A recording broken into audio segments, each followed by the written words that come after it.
ሰላም ሰላም ምርጦቹ ባለማተቦቹ ሙስሊም እህቶችም እንደዛው መድኃኒዓለም ያዋርዳችሁ።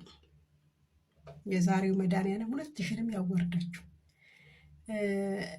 በጣም ነው የሚወድሽ፣ በጣም ነው የሚያከብርሽ ፍቅር። ግን ዛሬ አብርሃም አውርዶሻል። አብርሃም ይሄው እያነቀሱ ነው። መድኃኒዓለም ደም ያስነቀሳችሁ ሁለታችሁንም። አብርሃም በቃ ትክክለኛ አፍቃሪ እግዚአብሔር የሰጠክ አፍቃሪ ኤርሜና ናት። በቃ ሂድ፣ በቃ ይቅርታ በላት። ኤርሜ ትረዳለች፣ የምትረዳክ ልጅ ናት። እውነት የምትረዳክ ልጅ ናት። ስለ እውነት ህዝቡ የሚወደደንክ፣ ሁሉም የሚወደደንክ ኤርሜን ነው። ቀጥ ብለክ ወደ ኤርሜ ጋር ሂድ።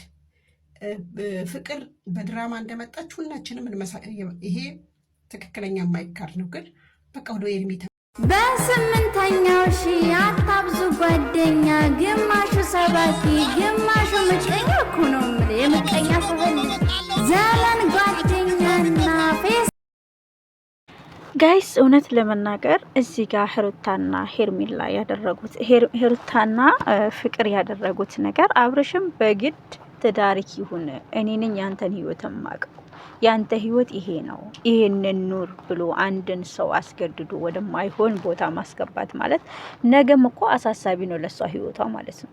እሷ ለምንድን ነው በራሱ ፍላጎት እንዲመጣ ያልፈቀደችለት? ለምን አልፈቀደችለትም? በራሱ ፍላጎት እንዲመጣ ለምን ይህዚህ ሁሉ ርቀት ድራማ ጋር መሄድ አስፈለጋት ማለት ነው?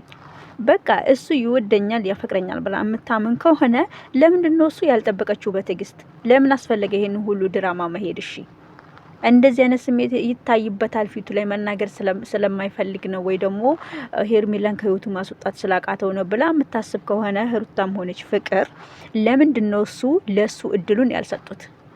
ለምንድን ነው ሁሉን ነገር በራሱ ሰዓት አስተካክሎ እንዲመጣ ያላደረገችው?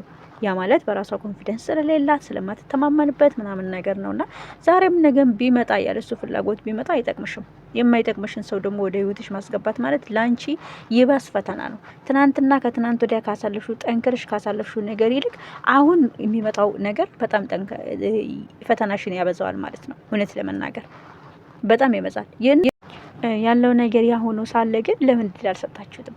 እውነት በትክክለኛነት የሚወደውና የሚያከብረውና የሚያፈቅረው ሄርሜላ እንደሆነች ተረድቷል አብርሽ፣ እርግጠኛ ነኝ። አሁን አይኑን ገልጿል ማለት ነው።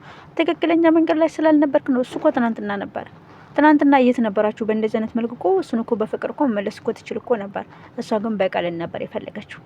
ለማንኛውም ሳትወዱ በግድ እንካ ተቀበል ብላችሁ የሄርሜላን ነጽነት ስላወጣችሁላት የምር ማለት ነው በጣም አስገራሚ በሆነው ነገር ማለት ነው ሄርሜላ ንጹህ አፍቃሪ እንደሆነች እናንተ ራሳችሁ ናችሁ የመሰከራችሁት። በነገራችን ላይ ለአብርሽ እናንተ ራሱ መስከራችሁ አጨብጭባችሁ ነው የሰጣችሁ ማለት ትችላላችሁ።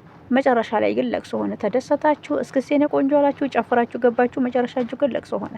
ምክንያቱም የማይፈልገውን ነገር ነው ኑር እያላችሁት ያሉት። ያ ነው እድሉን ብሰጪው የተሻለ ነው ብዬ አስብ ነበረ ሩታ ማለት ነው። ለማንኛውም ከድራማ